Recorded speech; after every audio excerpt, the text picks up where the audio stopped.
Success management is your business. Can you tell us a little bit about that and how being a member and president of the chamber helped you in your business?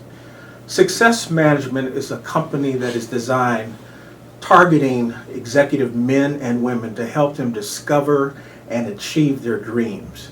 We do this through coaching, training, and daily inspiration. Basically helping to open up possibilities for them where they can just run with the ball. I've had the company for 20 years and it's done a very, very good job helping people to really come into contact with their dreams, having the courage and having the gumption to go after those dreams and make them happen. Now, as a chamber president, let me put myself in the position of just being a business along with all the other businesses in the chamber. We need to work on things that help make all the boats float in the harbor. Here's what I'm saying. We need to be connected with the mayor. We need to be connected with City Hall. We need to be connected with businesses that are wanting to do business in this Crenshaw corridor. And as you know, the Baldwin Hills Crenshaw Plaza, the Los Angeles Rams, this will be a thoroughfare that will be powerful to in fact bring about a lot of traffic through this very, very special zone that I've identified called the Crenshaw corridor. So as a business owner, I love going to mixers. I love going to business meetings, having speakers come in to help me grow my business. I was able to answer some questions that I didn't even know I had answers for, because all these gems are sitting here and we just have to basically work with them to share the information with our businesses so that they can benefit and grow from it. You were president of the Crenshaw Chamber of Commerce in 2005. Why don't you tell us how you became president and how that experience was? Armen, that's a very good question. I did start in May of 2005. The chamber was going through a little challenge at that time. They had about 4 members, and at that time, none of the 4 members renewed, so we were starting off from ground zero. And what had happened, and what happens with a lot of chambers, they go through ebbs and flows as far as membership. And the leadership was having some challenges back then, and so we stepped up and took off from there. I'm happy to say that May 2005, by the time we got to December of 2005, we had over 178 members.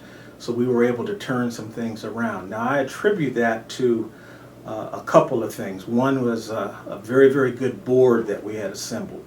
And we put these businessmen and businesswomen together to really make some things happen. These were all representatives from the community, so they knew the Crenshaw community. And we knew that there was a lot at stake.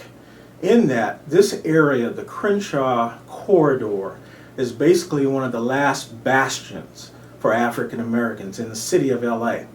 And so it was personal for all of us that we wanted to step up and make sure that these businesses were supported way before the light rail was coming through and way before a lot of other issues.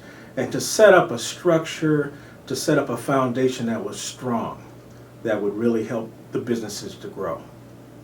Michael, you coined the phrase empowering business and promoting commerce through electronic economic development. And I'm still waiting on the check. That's near and dear because at that time I found that we were sorely behind with regards to social networking and electronic economic development. What I mean by that is I bumped into a guy from a company and he told me a little bit about his service, which deals primarily with chambers and is setting up websites and a whole bunch of things. So you can understand it's all in the numbers. If you have a website and you get on the internet and you want people to come to your site, a lot of people look at the clicks that you get, the number of people that visit your site. Well, this gentleman came up with the idea of having a chamber as a major entity on a website. So today, if you type in Crenshaw Chamber on Google or a lot of the other search engines, there are so many people on the website based upon the number of businesses that have been empowered by their own personal websites, because the chamber gives those websites out with the cost of membership. It was so powerful, you would see Crenshaw Chamber come up first and then the membership directory come up second. And that's a great, great way. At the time that I left after about 7 years, we were averaging close to about 600,000 hits on our businesses before I left into semi-retirement.